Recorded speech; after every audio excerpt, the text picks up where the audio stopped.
ഇന്ന് കോഴിക്കോട് KSUവിന്റെ പ്രതിഷേധം നടക്കുന്നു. RDD ഓഫീസിലേക്ക് തത്സമയം നടന്നുകൊണ്ടിരിക്കുകയാണ്. അതിലേക്ക്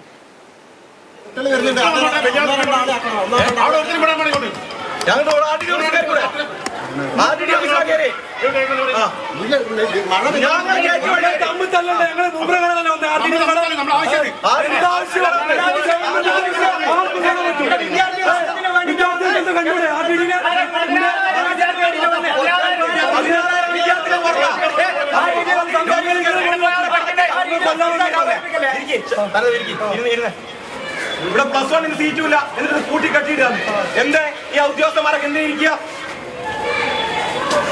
ഇവിടെ കയറുമ്പോ ഇവിടെ എന്തിനാ കയറിയെന്ന്?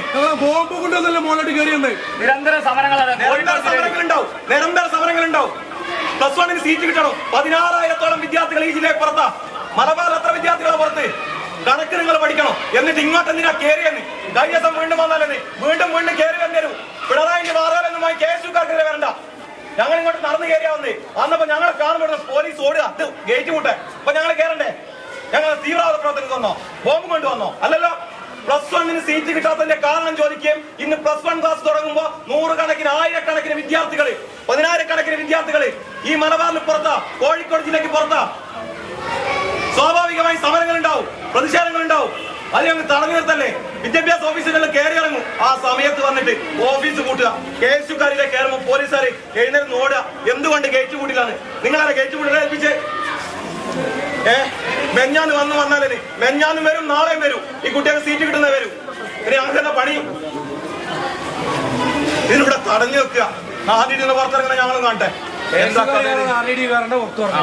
ആരും കയറണ്ട. എന്തൊരു കഥയത് പഠിപ്പിക്കാൻ വേണ്ടി.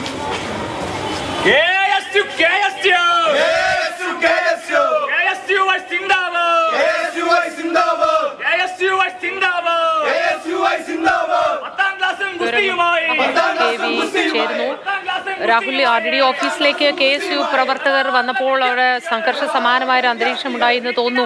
എന്താണ് KSU പ്രവർത്തകർ പറഞ്ഞതിന് പിന്നിൽ? നമ്മൾ ഈ ദൃശ്യങ്ങൾ കാണുന്നതിന് മുൻപ് എന്താണ് സംഭവിച്ചത്?